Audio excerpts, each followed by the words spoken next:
하나님 말씀 보시겠습니다. 우리 하나님 말씀 요한일서 4장 7절로부터 12절까지 말씀 한 절씩 교독합니다. 제가 먼저 7절 말씀 봉독해 올립니다. 사랑하는 자들아, 우리가 서로 사랑하자. 사랑은 하나님께 속한 것이니 사랑하는 자마다 하나님께로 나서 하나님을 알고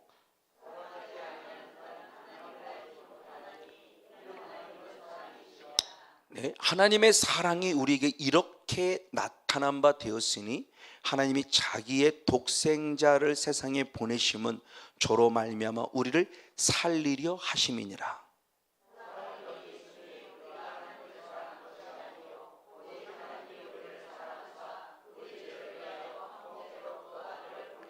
사랑하는 자들아, 하나님이 이같이 우리를 사랑하셨은지 우리도 서로 사랑하는 것이 마땅하도다.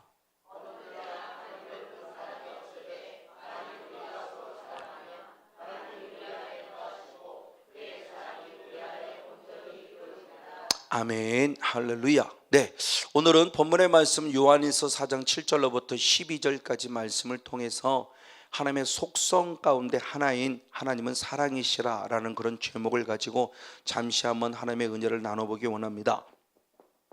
특별히 오늘 본문 말씀의 속성은 무엇을 말씀해 주냐? 하나님은 사랑이라고 하는 말씀을 증거해주고 있습니다. 우리 한번 같이 한번 읽습니다. 7절 8절 요한일서 4장 7절 8절 있습니다. 같이 한번 읽습니다. 시작. 사랑하는 자들아, 우리가 서로 사랑하자. 사랑은 하나님께 속한 것이니 사랑하는 자마다 하나님께로 나서 하나님을 알고 사랑하지 아니하는 자는 하나님을 알지 못하나니 이는 하나님은 사랑이심이라. 아멘. 서로 사랑하자. 왜?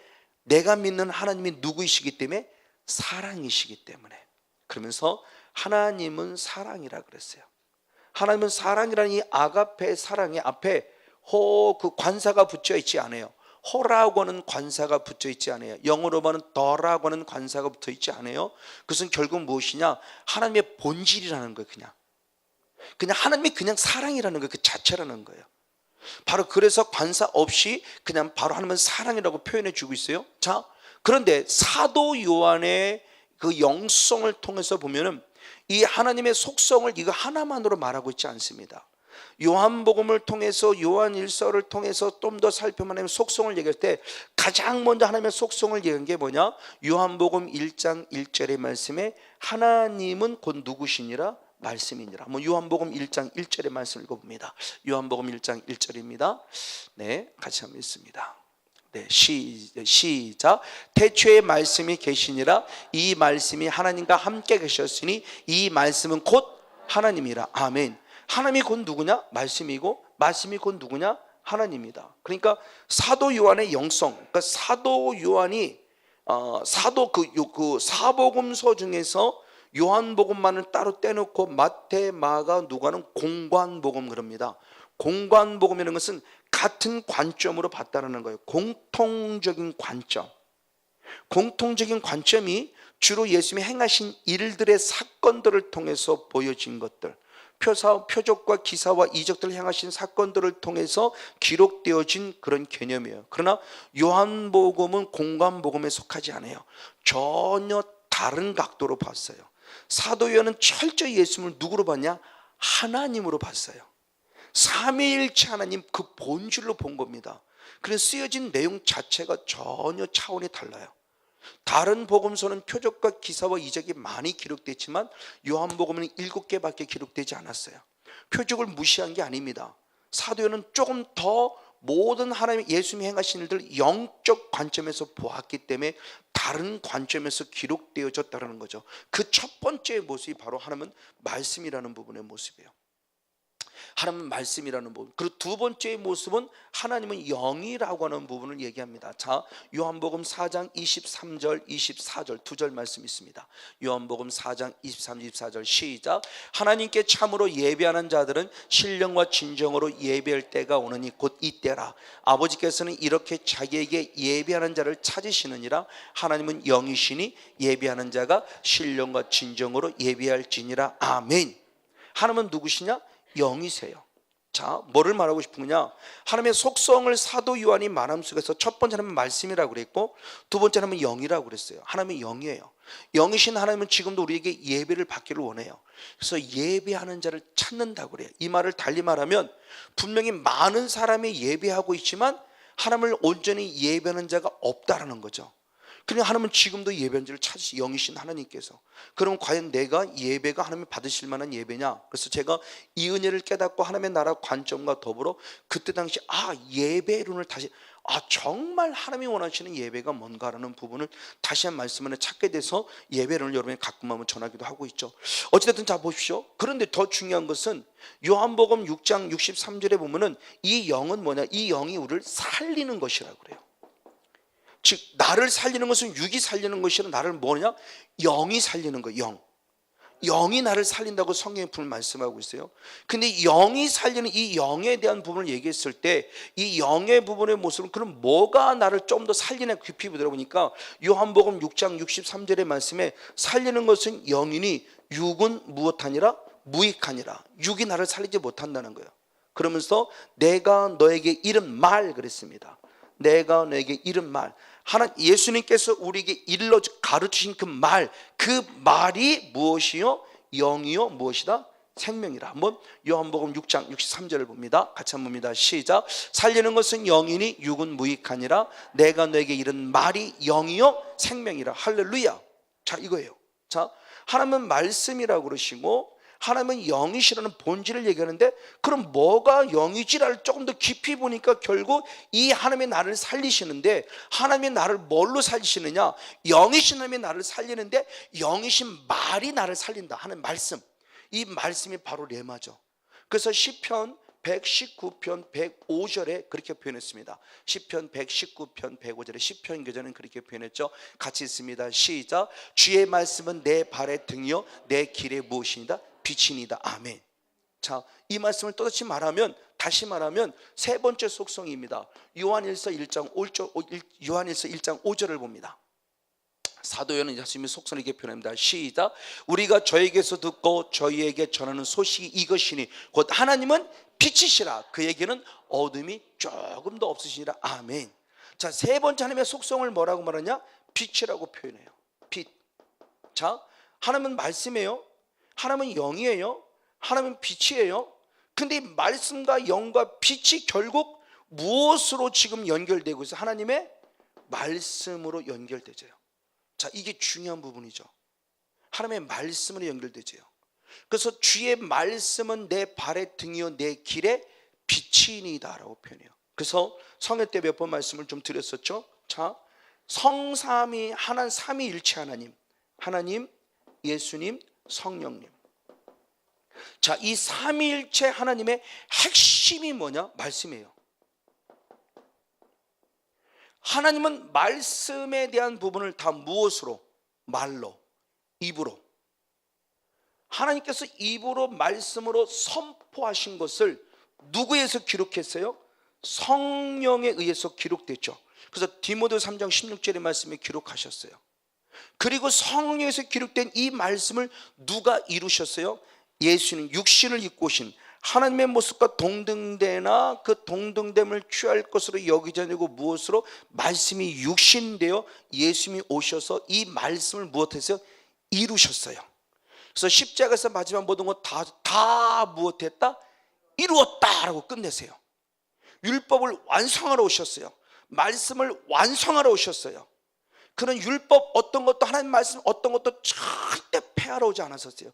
하나님이 약속한 선포하신 말씀들, 성령으로 기록된 말씀을 완벽하게 이루어져요. 유일하게 아직 이루어지는 않은 것은 요한계시록 뿐이에요. 근데 지금 우리가 본다면 요한계시록의 말씀도 이루어져 가고 있고, 내 세대가 아니면 다음 세대로 말해서 반드시 그 말씀은 무엇한다? 이루어진다라는 거죠. 그러니까 결국 성삼위 하나님의 일체 핵심의 모습이 결국 말씀이다. 그러니까 우리의 진정한 구원의 모습은 결국 말씀을 떠나서는 안 된다라고 하는 부분의 모습이 지금 기록되어 있는 겁니다. 그래요. 이번에 제가 협력 사이트 하면서도 팀장으로 섬기면서 이런 얘기에다가 다른 어떤 목사님들끼리 대화하는 이야기를 들었어요. 그 목사님들의 모습도 결국 그거였어요. 결국은 말씀으로 다시 돌아오는 거였어. 그 전까지만 하나님의 은혜 받았죠. 나름대로 말씀 중심 목회 오셨겠죠. 근데 뭔가 힘들고 어려웠어요. 근데 능력을 받았어요. 그리고 막 표적과 기사가 이적이 일어났어요. 그것이 뭐 전부인 줄 알았어요. 근데 가다 보니까 또 덜컹덜컹 거려요. 턱덕턱덕 차가 쭉 나가도 안 나가도 뭐 기름이 떨어져 턱덕턱덕 고장난 차처럼 가다가 덜커덩 가다가 덜커덩. 저도 마찬가지겠지만 지금 그러고 보니까 다시 말씀으로 돌아와서 말씀이 진림을 확증시키는 사역이 되는구나 라고 하는 얘기를 나눌 때 제 속으로는 이미 아멘했죠. 왜? 부족하지만 이미 저는 깨닫고 있었고 지금 그렇게 해나가려고 애쓰고 있는 거고, 눈에 보는 현상만 추구했다고는 놓치는 게 너무 많으니까 차가 덜커덩 가죠. 왜? 기름이 떨어졌든지 뭔가 기계가 고장났든지 가면서 덜커덩 안 쓰는 게 감사할 뿐이에요. 그나마 가고 있는 게 감사할 뿐이죠. 근데 기름이 떨어졌으면 계속 연료를 보급하면 되고, 뭔가 틀어진 게 있고 고장난 게 있으면 빨리빨리 치우고 고치면 되고, 그러면 다시 쭉 또 달려갈 것이고.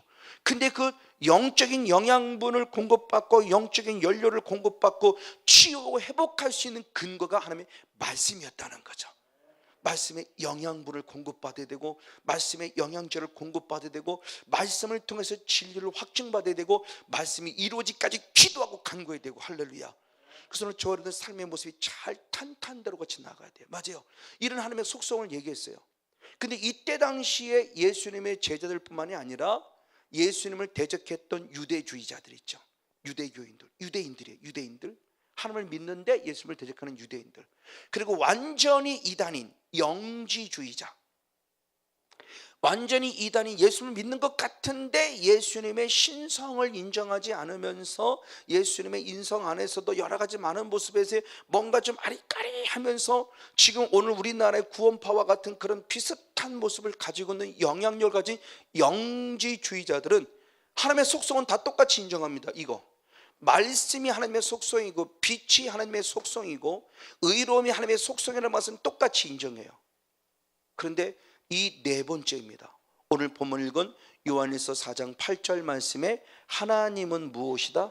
사랑이라는 또 다른 속성을 얘기하는데, 이 속성에 대해서만큼은 유대인들도 말하지 못하고, 그리고 영지주의자들도 말하지 못하고, 오직 사도 요한만이, 아니 다시 말하면 기독교에서만 예수를 그리스도로 믿는 우리들만이 고백할 수 있는 아주 유일한 속성이에요.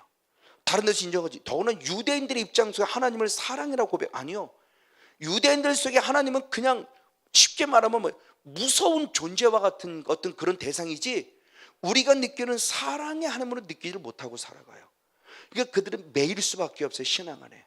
근데 주님은 진리 안에 자유하기를 원하고 있고 말씀 안에서 자유하기를 원하고 있는데 그들은 그렇게 살아가지 못해요. 이건 영적인 세계 안에서 은혜를 경험한 자들만이 누릴 수 있는 하나님의 나라의 열매, 의와 평강, 희락인 이 모습, 바로 이렇게 살아가는 모습이에요. 자, 그런데 이 하나님의 사랑이라는 모습을 가졌을 때 주님은 하나님의 사랑을 이렇게 표현했습니다. 요한일서 4장 한번 8절 말씀, 4장 9절 말씀을 한번 보겠습니다. 요한일서 16절 한번 더 볼게요. 16절 한번 더 하나님의 사랑에 대한 고백을 했습니다. 16절 한번 더 봅니다. 시작. 하나님이 우리를 사랑하시는 사랑을 우리가 알고 믿었노니 아멘. 하나님은 사랑이시라. 사랑 안에 거하는 자는 하나님 안에 거하고 하나님도 그 안에 거하시느니라. 아멘. 그러면서 하나님은 사랑이시라. 하나님이 우리를 사랑하는 사랑을 우리가 알고 믿었노니 하나님은 사랑이라. 우리의 믿음이 근거가 뭐냐? 하나님의 나라를 사랑했다는 것을 알고 믿는 믿음, 그 사랑의 감격. 그러면서 그 하나님의 사랑을 이 사도 요한은 이렇게 표현했습니다. 한번 4장 9절 한번 읽어봅니다. 시작. 하나님의 사랑이 우리에게 이렇게 나타난 바 되었으니 아멘. 하나님이 자기의 독생자를 세상에 보내심은 저로 말미암아 우리를 살리려 하심이니라. 아멘. 할렐루야. 자, 이렇게 표현했습니다. 하나님의 사랑 그랬는데, 하나님의 사랑이라고 하는 것이 그냥 막연히 성곤영 목사의 내가 너를 사랑해. 어떻게 사랑하는데? 제가 집사람 여보 사랑해.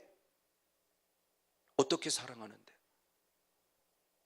우린 지금 사랑을 이미 받았기 때문에 하나님의 사랑을 알아요. 이 주님의 그 십자가의 사랑을 받았기 때문에 하나님의 사랑을 아는데, 우리가 이 사랑을 만약 모르는 가운데, 지금 이스라엘 백성 대표들이 그거죠. 유대인들이 예수님을 그리스도로 인정하지 않으니까 그 사랑을 사랑으로 못 받는 거예요. 그러니까 하나님의 사랑이라는 고백이 안 나오는 거예요. 근데 우리는 이미 하나님의 십자가의 사랑을 알아요. 그 사랑을 알기 때문에 하나님을 사랑합니다. 아니, 하나님의 속성인 사랑한 하나님 본자의 사랑을 알아요. 자, 똑같아요. 그러니까 주님께서 말씀할 때 하나님을 사랑한다, 사랑이라는 것은 그냥 말로만이 사랑이 아니라 그 사랑을 주님은 어떻게 했다? 내셨다 표현해요. 하나님의 사랑을, 내가 정말 성목사 너를 사랑하는데 사랑한다는 증거를 나는 너에게 보여주었어, 이거죠. 나타내셨다는 거, 하나님의 사랑을 나타내셨다. 그러면 하나님의 사랑을 나타내셨다는 게 뭐냐 그랬을 때 중요한 내용이 그 하반절의 말씀에 보니까 자기의 사랑하는 누구를 그랬어요? 독생자. 다른 대로 우리는 누구? 예수 그리스도. 독생자를 이렇게 표현했어요. 세상에 어떻게 했다? 보내셨다 그래요. 너에게 보내셨다. 그러니까 하나님의 사랑이 말로만이 아니라 그 사랑의 진짜임을 확증시키기 위해서 독생자 예수 그리스도를 우리에게 보내주셨다는 거예요. 우리를 무엇하려고? 중요하죠. 우리를 무엇하려고? 살리시려고. 할렐루야. 이 말을 달리 말하면 지금 내가 죽어 있다는 거예요, 살아 있다는 거예요. 죽어 있다는 거죠, 하나님 볼 때는. 자, 그래서 그 말씀에 대한 부분의 모습을 지난번 지지난 그 12월 달 성회 때 말씀을 드렸어요. 요한복음 10장 10절의 말씀에 도적은 우리의 것을 도적질하고 무엇하고 죽이고 또 무엇하고 멸망시킨다 그랬어요. 멸망시킨다. 원어가 지금 갑자기 생각이 나요. 이 멸망시킨다 그랬어요. 이 멸망시킨다는 원어와 똑같은 단어가 뭐냐? 마태복음 6장 5절에 저 10장 6절 말씀에 제자들을 파송하면서 주님이 누구에게 가라냐? 너희는 누구에게 가라? 잃어버린 양에게 가라 그랬어요. 잃어버린 양. 자, 우리 지금 개역 성경에서는 잃어버린 양에게 가라 그랬어요. 그러니까 잃어버린 양이라는 것을 생각할 때는 쉽게 생각하면 그냥 하나님을 멀리 떠난, 길 잃어버린 이런 개념 정도로만 생각하는데, 원어에 의해서 조금 더 살펴보면은 이 원어가 똑같아요. 우리를 도적질하고 죽이고 멸망시킨다는 이 언어와 이 언어가 똑같다는 거예요. 그럼 이 말을 달리 말하면 잃어버린 양이 아니라 무슨 양이에요? 멸망받은 양이에요. 영이 죽은 양이에요. 이들은 원래 누구를 섬겼던 자들이에요? 하나님이에요. 불신자가 아닙니다. 불신자가 아니에요. 하나님 믿는 백성들이에요. 그리고 본인들은 선민의식이 대단히 나는 선택받았어. 나는 택함 받은 자야. 나는 절대 구원에서 벌어지지 않아. 나는 절대 구원에서 떨어지지 않아. 이렇게 나름대로 자기 착각, 자기 신앙 안에 가득 차 있어요. 근데 하나님은 이런 자들을 향해서, 잃어버린 양, 대표적인 인물이 바리새인들이죠. 바리새인들을 향해서 그는 독사의 자식이라고 그랬다는 것은 우리에게 충격적인 얘기인 거예요. 그러니까 그냥 단순히 육적인 부분을 보고서는 풀어갈 수가 없는 분이에요. 영적인 부분으로 해석되지는 풀어갈 수 없는 부분이에요. 이 도적은 지금 누구를 상징해요? 사단을 상징하는 예수님의 말씀이죠.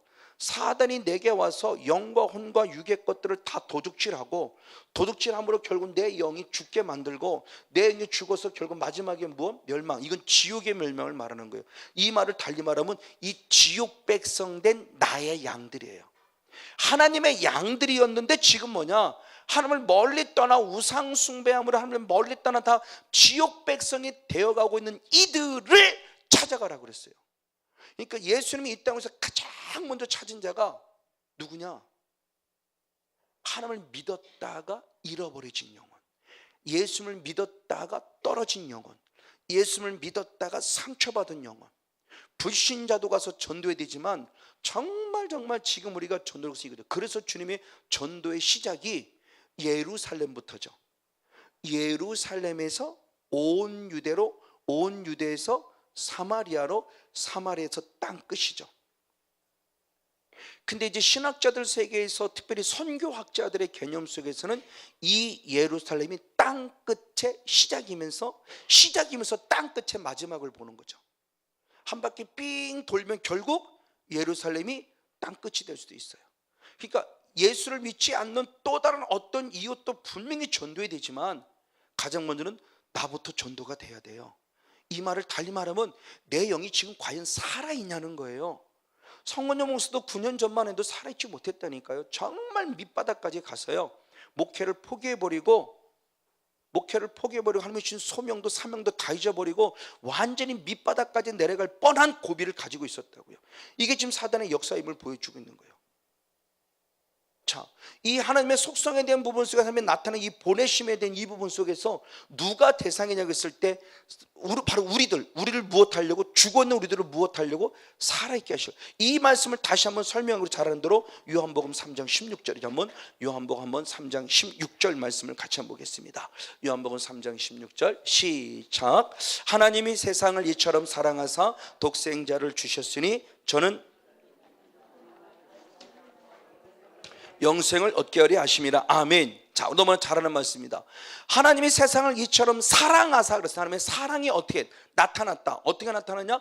독생자를 주셨다. 왜? 그를 무엇하려고? 영생을 얻게 하시려고. 이게 우리를 살리려고 하는 궁극적인 목적이 확실히 들어가 있어요. 즉 하나님의 사랑이라는 것은 결국 뭐냐? 나를 살려주시려고 당신의 사랑 독생자를 무엇했다? 주셨다. 주셨다는 게 결국 뭐예요? 죽이셨다는 거죠.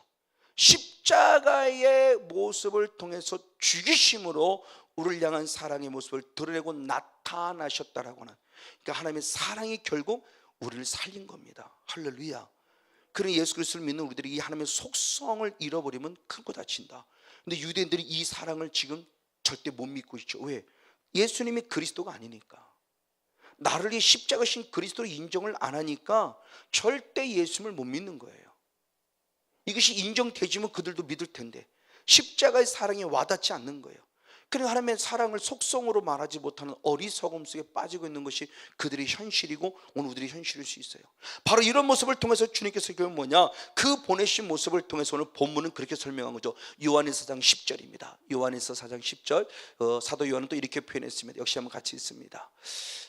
네, 요한일서 4장 10절 시작. 사랑은 여기 있으니 우리가 하나님을 사랑한 것이 아니요 오직 하나님이 우리를 사랑하사 우리 죄를 위하여 화목제로 그 아들을 보내셨음이라. 아멘. 그랬습니다. 조금 더 구체화시킨 겁니다.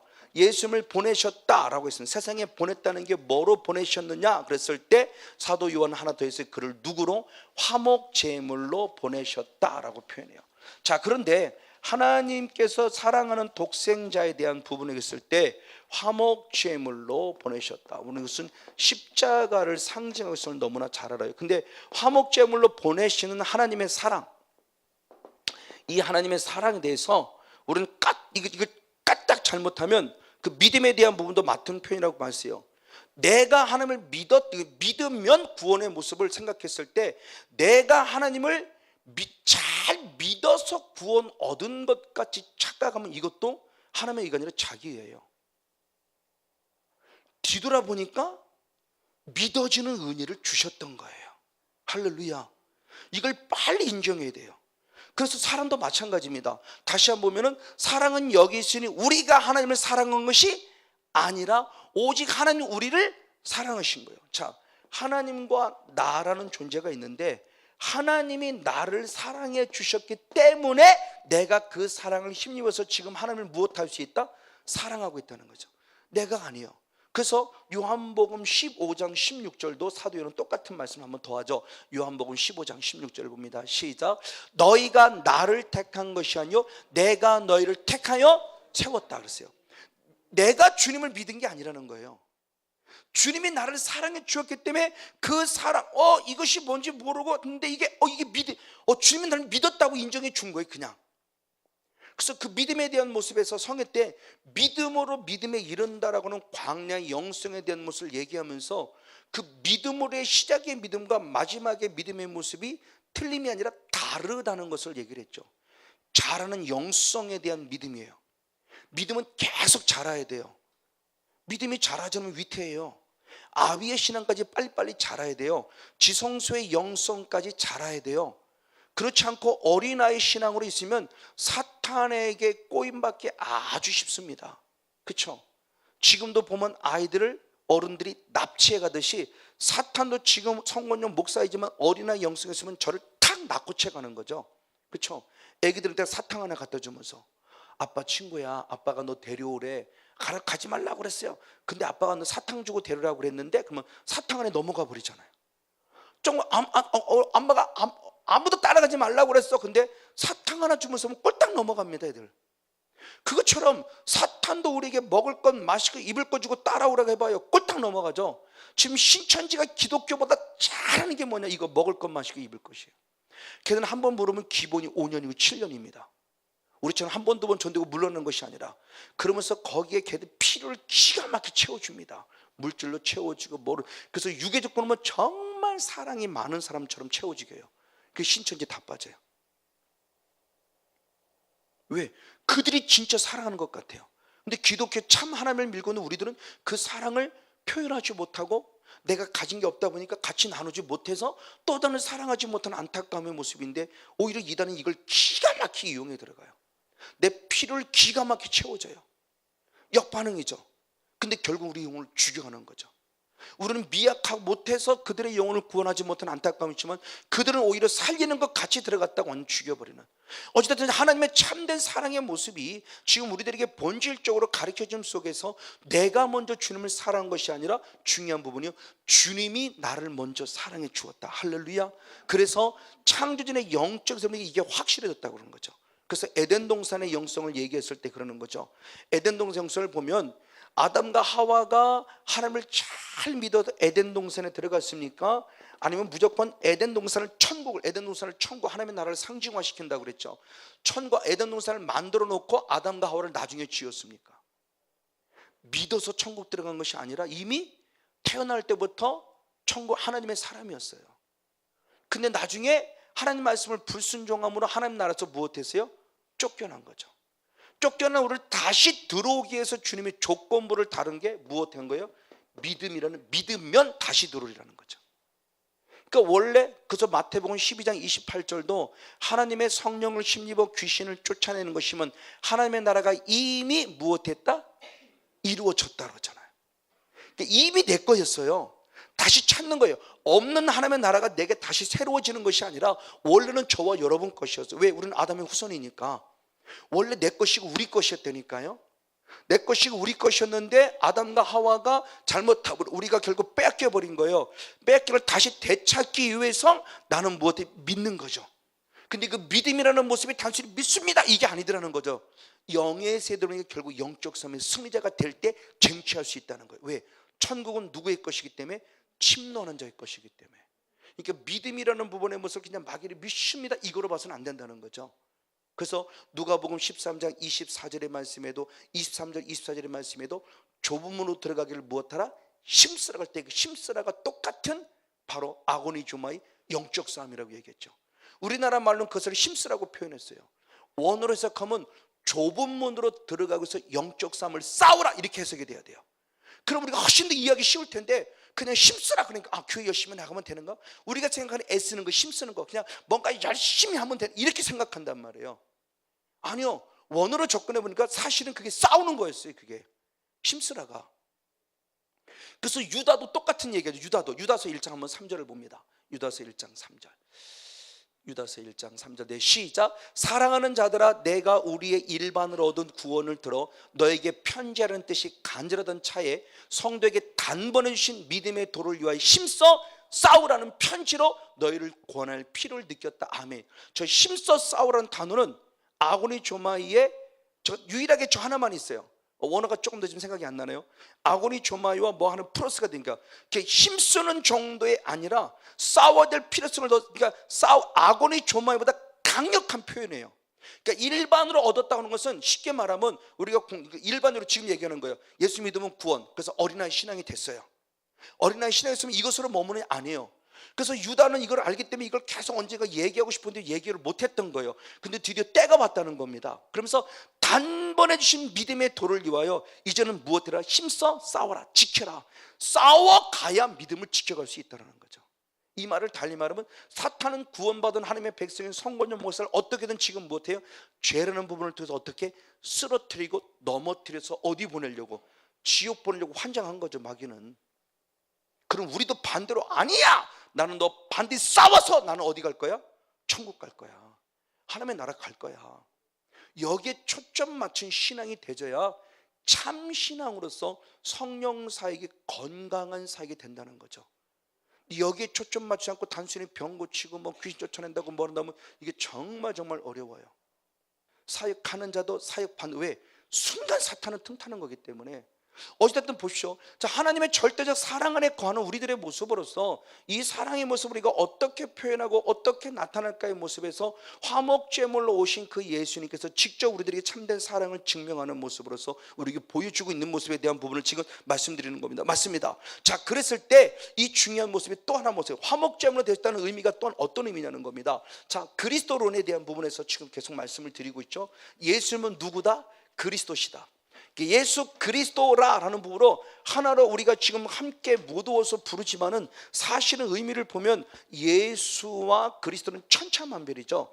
예수는 말 그대로 예수님의 이름이에요. 이름. 그 이름 속에 붙여진 사명이 있어요. 우리 무엇을 위해서? 마태복음 1장 21절에 우리의 무엇을? 죄로부터 우리를 구원하게 오신 예수님이에요. 그래서 예수는 이름값에 사명이 있어요. 근데 이 사명을 감당하는 예수가 누가 되셔야 돼요? 그리스도가 되셔야 돼요. 이건 그의 직분입니다. 별칭이에요, 별칭. 예수라는 이름 앞에 붙여진 별칭이에요. 근데 이 별칭에는 직분이 있어요. 삼중직. 그래서 왕으로서, 선자로서, 제상으로서. 이 왕으로서, 선자로서, 제상으로서의 사명을 가지고 이 직분을 감당할 때 마지막 이 문제를 완벽하게 이루게 하시는 거예요. 자, 그분의 모습입니다. 즉 화목제물로 왔다는 걸 얘기하고 원하는 겁니다. 다시 말하면 그리스도로서 가장 먼저는 왕의 사명을 가지고 예수는 무엇하느냐? 마귀를 무엇하셨어요? 멸하시는 사건을 시작하셨어요. 그래서 마태복음 4장에 가장 먼저 예수님의 첫 공생의 사역이 시작됐을 때 예수님 우리 육신의 질병을 치유하지 않으셨어요. 예수님 스스로가 성령의 인도를 받아 어디로 갔어요? 광야로 가셨어요. 왜 가셨어요? 마귀에게 시험 받으려고. 그럼 마귀의 시험 받는 게 목적이냐? 아니다. 마귀의 세 가지 시험을 받았으나 예수님은 그 시험을 다 통과하시면서 결국 마귀를 무엇하러 오셨음을 확증하셨어요? 멸하러 오셨음을 확증하셨어요. 할렐루야. 그래서 히브리서 2장 14절의 말씀이나 하나님께서 말했던 요한 3장 8절 말씀은 하나님의 아들이 나타나신 것은 마귀의 일을 무엇하게 합니다? 멸하게 합니다. 할렐루야. 그래서 마태복음 12장 28절의 말씀에 예수님마저도 왕권을 갔을 때 그가 성령을 힘입었다고 그랬어요. 성령을 힘입었다는 것은 그가 누구임을 확증시키는 거예요. 그리스도이심을. 그리스도라는 의미가 기름 부음 받은 자. 기름 부음이 무엇을 의미한다? 성령을 의미한다. 즉 예수님이 성령을 받았다. 성령을 받은 그리스도로서 왕권을 가지고 누구를 멸하셨다? 마귀를 멸함으로 우리에게 무엇을 이루셨다? 하나님의 나라를 완성하셨다. 할렐루야. 이게 그리스도 오신 분이에요. 두 번째 사명을 감지신 분이 이제 선지자적 사명을 감당하신 거죠. 두 번째. 그래서 왕으로서 이 모습을 1년의 사역 가운데 확증시켜 온 목적을 정확하게 표출했고 그 표출하면서 드디어 이제 말로써 가르치기 시작한 거죠. 그래서 우리들에게 무엇을 표현하냐? 하나님의 나라. 그래서 하나님의 나라. 그래서 누가복음 4장 43절에 나는 이 땅에 하나님의 나라의 복음을 전하려고 왔다라고 말합니다. 다음 주에 좀 더 구체적으로 이 말씀을 좀 나누긴 할 겁니다. 그러면서 예수님이 선교 사명을 통해서 하나님 나라의 복음, 천국의 복음, 회개의 복음을 전하기 시작. 왜? 하나님 나라 들어가려면 회개하고 복음을 믿으라고 했기 때문에. 그리고 세 번째가 잘 알고 있는 무엇이에요? 제사장적 사명을 감당하는, 이게 바로 십자가로서의 사명이죠. 그래서 히브리서 2장 한번 17절을 봅니다. 히브리서 2장 17절 같이 한번 읽습니다. 시작. 그러므로 저가 범사의 형제들같이 대심이 마땅하도다. 이는 하나님의 일에 자비하고 충성된 대상이 되어 백성의 죄를, 할렐루야. 그가 누가 돼서? 대제사장이 되심으로 말미암아 예수님의 이름값의 완성을 위한 무엇을? 우리의 죄, 우리를 무엇으로부터? 죄로부터 구속하기 위함이다. 아멘. 근데 이 구속을 위해서 그분이 누가 되셨다? 아까 말씀드린 화목제물. 그래서 요한일서 2장 2절에 한번 더 말씀하시죠. 요한일서 2장 2절. 요한일서 2장 2절을 봅니다. 시작. 저는 우리 죄를 위한 화목제물이니 우리만 위할 뿐 아니라 온 세상에 무엇을 위함이다? 죄를 위하심이라. 할렐루야. 예수님이 결국 화목제물이 되어주신 이유는 제사장적 사명을 감당하신 거예요. 즉 다시 말하면 당신이 이 땅에 누구로 오셨다? 그리스도로 오셨다.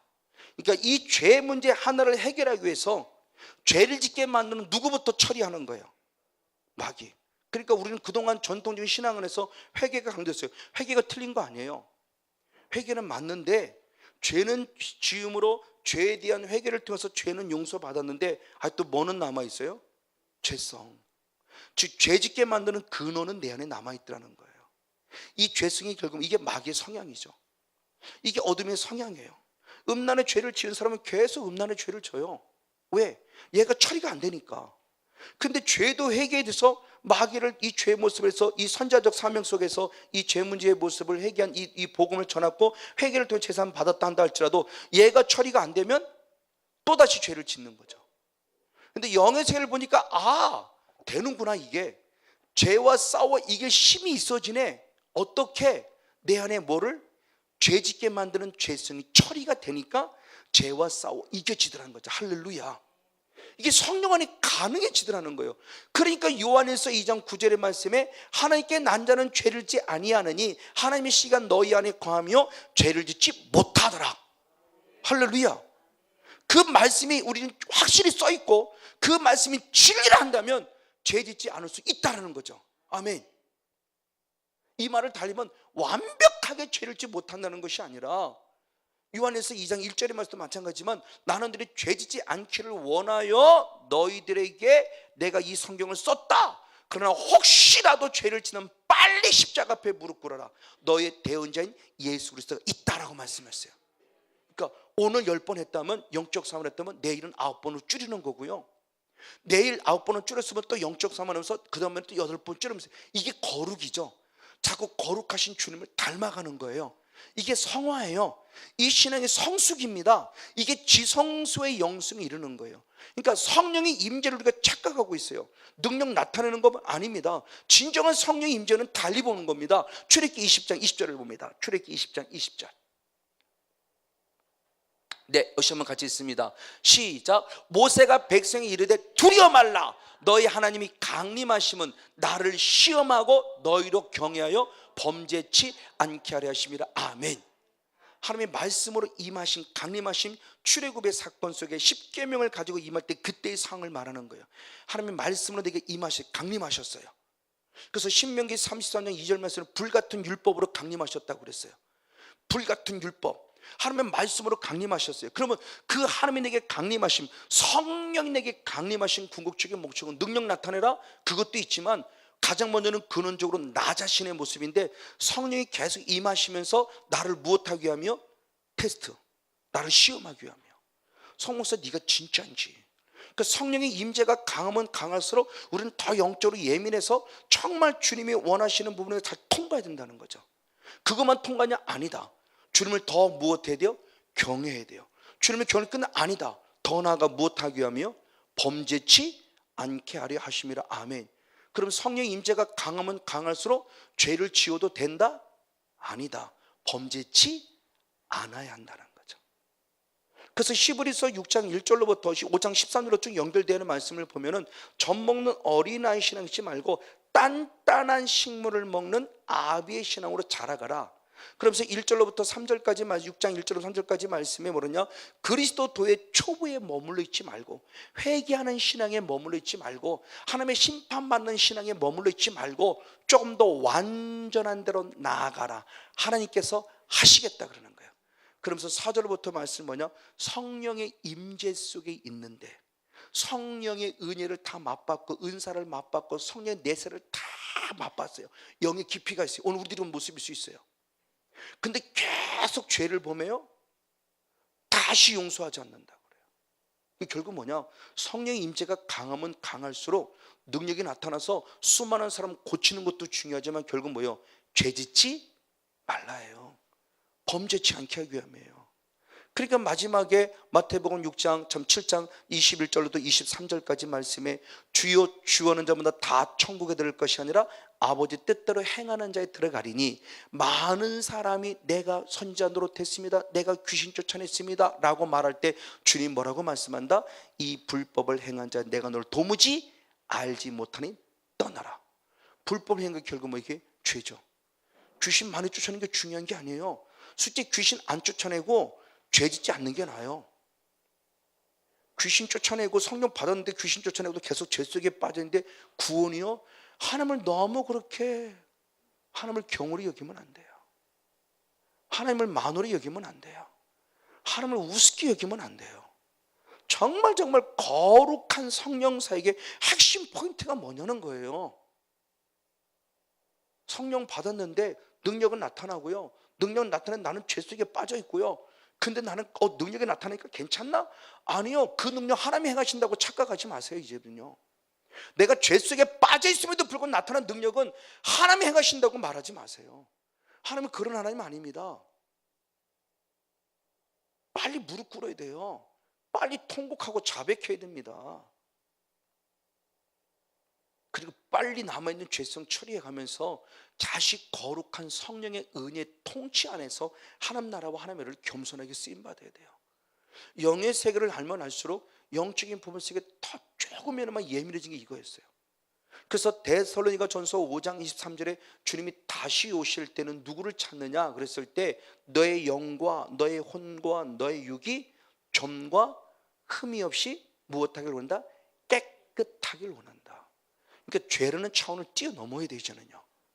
정말 영적인 세계에 들어가 보면. 그러니까 막연히 그러니까 구원한다고 생각하면 큰 거 다친다. 나 예수님 믿어? 그러니까 교회 열심히 나왔어. 11조 한 번도 안 떼먹었어. 나 주일 성수 한 번도 안 범했어. 이게 전부냐? 그건 어린아이 신앙일 때나. 어린아이 신앙일 때나. 신앙의 연륜도 잡혀져 가고 신앙의 깊이도 있어져 가면 어린아이 신앙에서 교회 열심히 나고 주일 이건 가장 근본이 그리스도도의 초보예요. 그리스도도 초보에 머물러 있으면서 아직도 아니요. 빨리 완전한 대로 나아가야 돼요. 그러니까 주님께서 우리들이 원하시는 분들 맞습니다. 자, 어쨌든 이 화목제물을 태워주셔서 우리를 사랑하셨을 때 그런 화목제물에 되어진 예수님의 사랑을 공급받는 우리들은 이것으로 끝나냐? 아니다. 우리도 한 단계 더 나아가는 신앙을 가져야 되는데 어떻게 할 것이냐? 고린도후서 5장 18절 19절 고린도후서 5장 18절 19절 말씀이십니다. 시작. 모든 것이 하나님께로 났나니 아멘. 저가 그리스도로 말미암아 우리를 자기와 화목하게 하시고 아멘. 또 우리에게 화목하게 하는 직책을 주시니 할렐루야. 이는 하나님께서 그리스도 안에서 계시사 세상을 자기와 화목하게 하시며 저희의 죄를 저희에게 돌리지 아니하시고 화목하게 하는 말씀을 우리에게 부탁하셨느니라. 아멘. 자, 예수님이 화목제물이 되어 주셨어요. 그래서 제사장의 사명을 그래서 하나님의 이 사랑 절대적 사랑을 심려서 이제 우리도 하나님의 자녀가 되었어요. 그럼 우리들은 똑같아요. 제사장도 이제 그리스도인이 됐잖아요. 우리도 이제는 예수님을 통해 그리스도를 기름 부음 받은 하나님의 사람이 되었어요. 이제 그리스도인이 되었어요. 그러면서 왕권과 선지자권과 제사장적 사명을 감당하게 되는데 제사장적 사명을 감당 위해서 주님께서 우리에게 직책을 주셨어요. 무슨 직책? 화목케 하는 직책. 화목케 하는 직책이 뭐냐? 세상의 소금. 그래서 세상의 소금은 결국 서로 무엇하는 것이다? 화목케 하는 것이다. 마가복음 9장 50절 시작. 소금은 좋은 것이로되 만일 소금이 그 맛을 잃으면 무엇으로 이를 짜게 하리요? 너희 속에 소금을 두고 서로 화목하라 하시니라. 아멘. 결국 화목하라고 하는 말은 서로 무엇하라는 것이냐? 사랑하라는 말이에요. 서로 사랑하라. 자, 요한에서 다시 본문으로 돌아와서 요한에서 4장 10절의 말씀 11절의 말씀을 봅니다. 11절 말씀. 네, 한 목소리로 같이 한번 읽겠습니다. 시작. 사랑하는 자들아 하나님이 이같이 우리를 사랑하셨은즉 우리도 서로 사랑하는 것이 마땅하도다. 아멘. 서로 화목하라는 것은 서로 사랑하라는 귀중한 관계에 대한 뭘 말합니다. 이 서로 화목하는 모습이 결국 내 신앙을 하나님께 보여드리는 거예요. 아까 그 말씀 안 드릴 건 참 로마서 5장 8절의 말씀에 하나님의 사랑이 뭐냐고 했을 때 당신의 사랑은 독생자 예수 그리스도를 무엇함으로 죽이심으로 우리를 향한 사랑을 주님께 스스로 무엇하셨다고 그랬어요? 증명하신 거예요. 하나님께서 우리를 향한 사랑이 말로만 립서비스만 한 것이 아니라 말을 한 말씀을 책임져 주신 거예요. 무엇을 통해서 나타내셨다. 누구? 예수를 이 땅에 친히 죽이셨어요. 이 세상에 보낸 거 화목제물은 죽이신 거죠. 그래서 우리를 향한 사랑을 확증시켜 줬어요. 이제는 우리도 이 사랑을 받아서 예수님을 나의 구원자로 믿는 자가 되어서 세상의 소금의 사명을 감당하는 화목한 서로 사랑하는 자가 되어야 돼요. 그러면 왜 사랑하는 자가 되어야 하는 이유가 있는 거죠. 요한의 4장 12절 말씀. 요한일서 4장 12절 시작. 어느 때나 하나님을 본 사람이 없으되 만일 우리가 서로 사랑하면 하나님이 내 안에 거하시고 그의 사랑이 내 안에서 온전히 할렐루야. 더 중요한 뉴스를 얘기합니다. 즉 눈에 보이지 않는 하나님을 사랑한다는 증명이 눈에 보이는 사람에게 나타나야 되는데, 눈에 보이는 사람을 사랑한다는 것은 다시 말하면 중요한 걸 얘기하죠. 즉 사랑의 하나님이 내 안에 거하신다는 증거다. 그리고 사랑의 하나님이 내 안에 계시기 때문에 그 하나님의 사랑은 그 사랑을 온전히 나로부터 무엇하길 원한다? 이루기를 원하신다. 아멘. 그러니까 내가 하나님의 사랑하는 하나님의 자녀라는 증거예요. 기도 열심히 하는 게 증거가 아니고요, 뭔가 열심히 충성하고 봉사했다는 게 증거가 아니고요, 주님이 내 안에 계시다는 증거가 뭐냐는 거예요. 다른 거 아니라는 겁니다. 하나님을 사랑하는 것만큼 누구를? 이웃을, 남편을, 아내를, 부모님을, 형제를 무엇하라? 사랑하라. 저는 이 말씀이 100% 이해가 됩니다. 왜? 제가 그러지 못했어요. 아내와 자녀들은. 저는 이중적 목회를 한 거예요. 가정 목회는 완전히, 왜? 우리들이 배웠을 때는 우리 선배 목사님 배울 때는 그런 식으로 사실은 배웠어요. 가정, 아내, 아이들 걱정하지 마. 하나님이 다 책임져 주셔. 대단한 믿음인 줄 알았어요. 저도 그렇게 배웠다니까요. 제가 담임 목사님 모시고 있던 목사님이 그렇게 했기 때문에 저도 그렇게 배워왔어요. 나중에 목사님 은퇴한다면 쫓아갔어요. 다른 병 몸이 찾아가 인사를 드렸어요. 그랬더니 그때 들으면 송 목사 그랬어요. 왜요? 그랬더니 나처럼 하지 마세요. 목사님 다 버려놓고 뭘 나처럼 하지 마세요. 그래서 웃으면서 그랬어요. 이제서야 깨닫는 거죠. 근데 옛날엔 그게 믿음인 줄 알았어요. 아니요, 그건 잘못된 믿음이에요. 제가 그랬다니까요. 제가 그랬어요. 그런데 하나님이 이 은혜 있고 가장 먼저 뭐부터 가셨느냐? 저에게 아픔을 준 그 집사님, 제가 목회를 포기할 뻔하게 만들었던 동기되는 그 집사님을 먼저 제가 주님의 음성입니다. 그를 불러서 식사를 대접하라. 선명한 음성이에요. 그리고 그 앞에 무릎 꿇어 잘못을 빌어라. 정확한 음성이었습니다. 그래서 제가 그분을 모셨어요, 식당으로. 그리고 제가 그분 앞에 무릎 꿇었습니다. 집사님, 정말 미안해요. 나 때문에 집사님 많이 마음 아팠죠. 나 때문에 집사님 많이 상처받았죠. 정말 미안합니다 라고 제가 정말 무릎 꿇고 용서를 구했어요. 하나님이 두려워졌기 때문에. 저보다 저를 너무너무 잘 아신 하나님이에요. 내가 나를 모르는데 내가 나를 아신 하나님은 정확하게.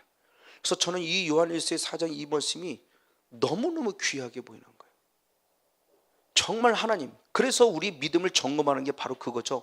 고린도후서 12장 13장 5절. 고린도후서 13장 5절. 네, 같이 한번 읽습니다. 시작. 너희가 믿음 안에 있는가 너희 자신을 시험하고 너희 자신을 확증하라. 예수 그리스도께서 너희 안에 계신 줄을 너희가 스스로 알지 못하느냐? 그렇지 않으면 너희가 버리운 자니라. 믿음이 뭐냐? 예수님이 내 안에 계신다는 거다. 예수님이 내 안에 계신다는 거다. 이게 믿음이다. 그럼 예수님이 내 안에 계신다면 어떻게 하냐? 서로 사랑할 수밖에 없다. 근데 고린도 교회는 은사는 있고 능력은 있는데 서로 사랑했어요? 아니요. 맨날 치고받고 싸웠어요. 니파 네파하고. 니파 네파 때문에 네파로 갈아서 싸웠어요. 그러니까 사도 바울이 마지막 결론 내리면서 정말 믿음하는가 시험해. 믿음하는 거 스스로 확증해. 예수님이 네 안에 계시지 않는다면 너는 그 믿음은 가짜야. 그 너는 이미 버리운 자야. 정말 예수님이 네 안에 계시다면 그 참 믿음인데 네 안에 계신 믿음은 결국 뭐냐? 서로 무엇할 수밖에 없다? 사랑할 수밖에 없다. 아멘. 이거예요. 이것을 경험한 자가 누구냐? 사도 바울이에요. 사울의 영성을 가지고 있다가 바울의 영성으로 바뀌어지게 되는 다메섹 도상의 사건이 바로 인생의 전환점이 됐죠. 영적인 터닝 포인트가 된 거예요. 많은 사람들을 죽이게 급급했어요. 예수 믿는 사람을. 그래서 사도행전 8장 1절에 스데반 집사가 죽는 걸 어떻게 여겼다 그러면 당연히 여겼다 그랬어요. 스데반 집사가 죽는 걸 당연히 여겼어요. 그 사울의 영성, 즉 율법주의자적인 영성, 그 율법주의자는 하나님의 말씀은 율법하고 상관이 없다고 그랬어요. 다른 교훈이요, 장로의 유전이요, 사람의 계명이라고 그랬어요. 율법과 율법주의를 절대 같이 보지 마십시오. 이게 지금 우리가 신학적으로 잘못 배워서 율법주의 때문에 율법까지 가장 불필요한 존재처럼 되고 저주받을 복음처럼 얘기되고 쓸모없는 것처럼 되어버려졌어요.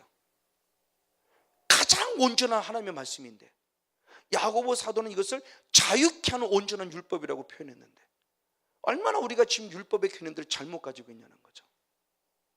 어쨌든 바로 이런 모습들, 하나님께서 원하시는 필요한 부분의 모습, 지금 우리들에게 원하시는 모습들이 바로 무엇이냐는 거죠. 그러니까 진정한 믿음 안에 서서 말씀 안에 서 있고 말씀과 믿음 안에 서면 당연히 이것이 드러나고 나타나만 하는데 바로 사울은 그렇지 못한 거예요. 그래서 요한복음 사도행전 19장 5절 6절을 봅니다. 사도행전 9장 5절 6절을 보면 같이 봅니다. 시작. 대답하되 주여 니시니까 나는 내가 핍박하는 예수라. 내가 일어나 성으로 들어가라 행할 것을 내게 이를 자가 있느니라 하시네. 아멘. 자, 사울아 사울은 음성이 들립니다. 빛이 보이고 음성이 들려요. 누구십니까? 그랬더니 주님의 답이 이렇게 합니다. 나는 내가 핍박하는 누구라? 예수라고 그래요. 자, 사울이 예수님을 인격적으로 만남 속에서 빛을 보고 음성을 들었다는 자체가 중요한 것이 아니라 그 내용이 뭐냐는 거예요. 그랬을 때 주님은 말합니다. 나는 내가 무엇하는? 핍박하는. 즉 사울은 예수님을 죽이지 않았어요.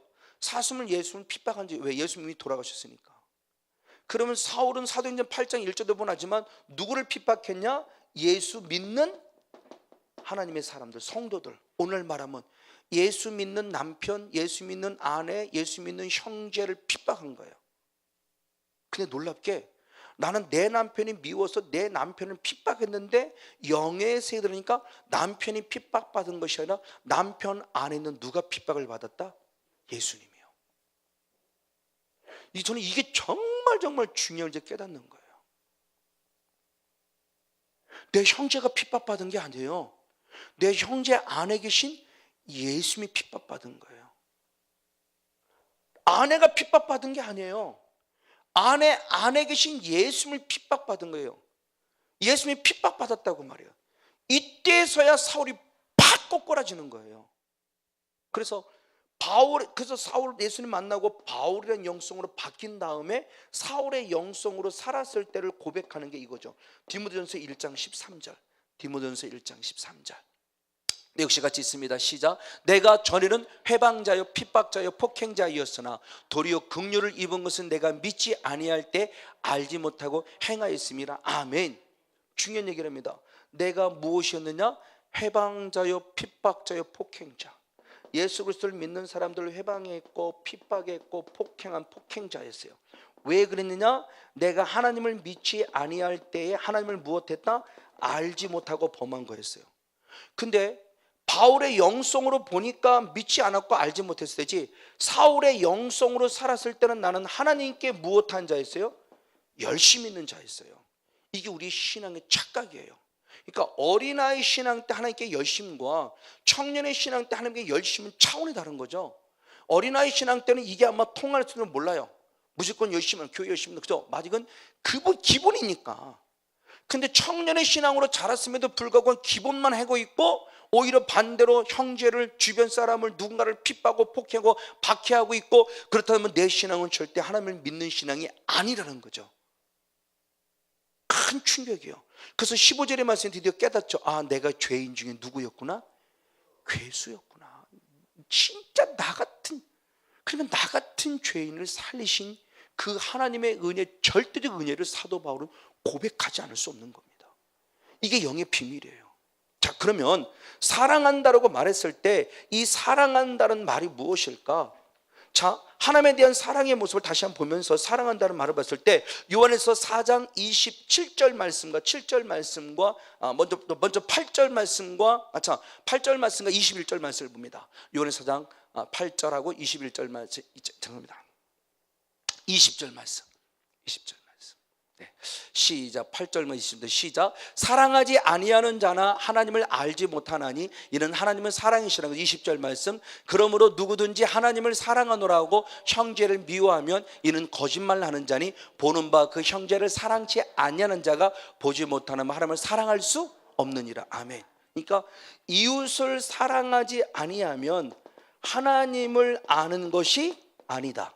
하나님을 아는 것은 그 믿는 것 똑같다고 그랬죠. 하나님을 아는 것이 아니라는 말을 달리 말하면 하나님을 믿는 게 아니다라는 거죠. 아는 것과 믿는 것은 똑같다고 그랬어요. 영생은 하나님을 참 하나님과 그의 보내신 자 예수를 아는 것이라고 그랬어요. 근데 하나님을 아는 게 아니래요. 사랑하지 아니하면. 그러면서 뭐라고 20절에 그렇게 표현한 거죠. 눈에 보이지 않는, 영이시니까 눈에 보이지 않는 하나님을 사랑한다고 하면서 눈에 보이는 사람을 사랑하지 않으면 이것은 무엇인 신앙이다? 거짓된 신앙이다. 그래서 제가 이건 읽고 가장 먼저 깨달은 게 방금 읽었던 디모데전서 1장 13절과 요한일서 4장 20절의 레마로 탁 박힌 거예요. 제가 이건 읽고 가장 먼저 깨달은 은혜예요. 제 자신을 먼저 하나님이 돌아보게 했어요. 제가 얼마나 이중적인 목회를 해왔고 얼마나 잘못된 목회를 해왔는가. 그래서 아까 듯이 제가 그 집사님 앞에 무릎 꿇었어요. 그래서 지금은 아직 돌아오지는 않으셨지만 주님께 돌아오게 한다는 사인은 분명히 환상 가운데 보여줬고 제게도 음성을 줬고 많은 음성을 주신다. 돌아오지는 않았지만 지금은 계속 좋은 유대관계를 맺고 있어요. 이제는 서로 목사님, 집사님 그러면 생일 축하합니다 하고 축복해줘 서로 만나 식사도 하고 이 관계. 그 전에 만나기 자체가 싫었으니까. 그러니까 제 마음이 너무나 편한 거예요. 맞아요. 왜? 바로 이분의 모습입니다. 그러니까 사랑한다라고 하는 것이 뭐냐 그랬을 때 또 다른 각도로 사랑하는 것이 주는 것일 수도 있어요. 근데 저는 또 다른 각도, 영의 세계를 또 다른 각도로 보려고 그래요. 자, 마태복음 18장 35절의 말씀을 봅니다. 마태복음 18장 35절 시작. 너희가 각각 중심으로 형제를 용서하지 아니하면 내 천부께서도 너에게 이와 같이 하시리라. 저 사건은 뭐냐? 1만 달란트 빚진 자가 주인에게 탕감받았어요. 그러다가 내려가다가 100데나리온 빚진 자를 만났어요. 자기에게. 그래서 100데나리온 빚진 자가 조금만 더 시간을 기다려서 아니야 그러고 감옥에 가둬버렸어요. 그걸 누가 봤냐? 주인의 종이 본 거예요. 그래서 주인에 가서 얘기합니다. 주인님 왜? 조금 전에 1만 달란트 탕감했죠. 그렇지. 근데 1만 달란트 탕감받은 자가 내려가다가 자기한테 100데나리온 빚진 자를 감옥에 가뒀어요. 그랬더니 주인이 잡아와. 그거 얘기하는 겁니다. 뭐라고 했느냐? 각각 중심으로 형제를 용서치 아니하면 내 천부께서도 너희를 이와 같이 하시리라. 저게 뭐예요? 저 설교 잘 듣기 어렵습니다. 어려운 설교예요.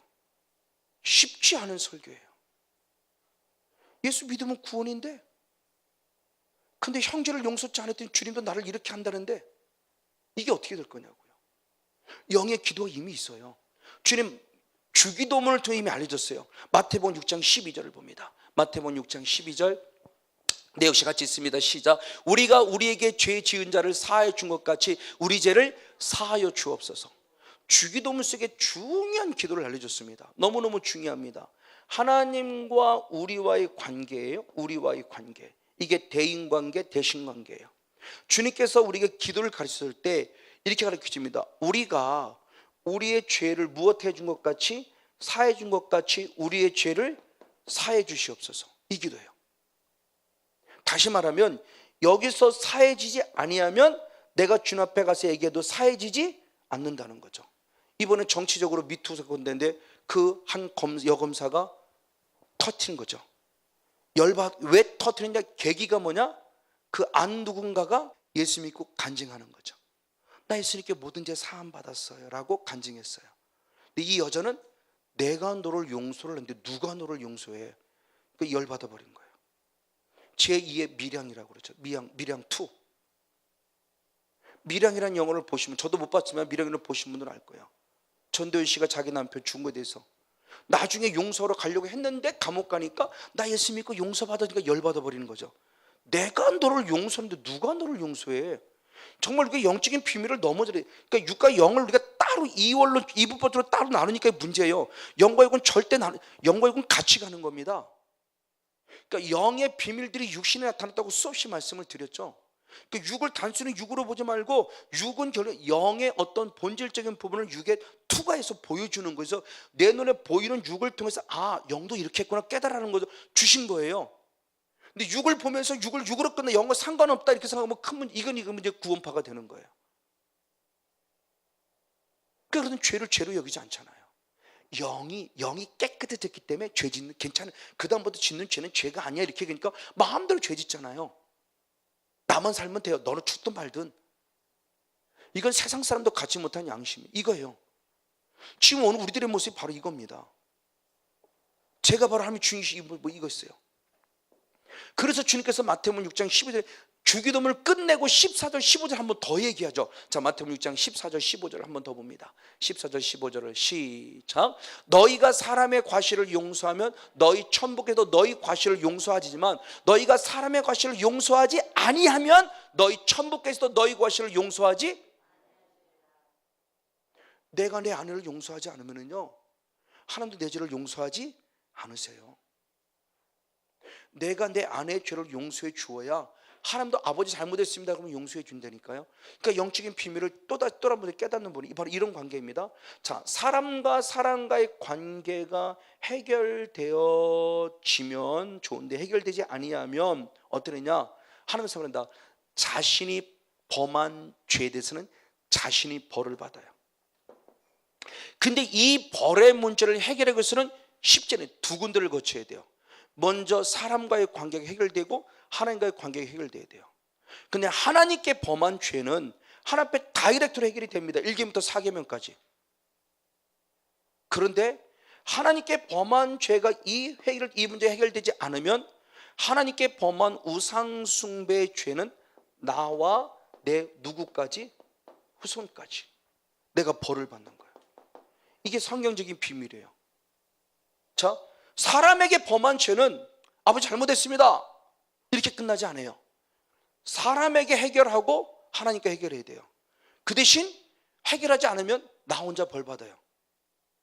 하나님은 죄에 대한 죄가를 치르게 해요.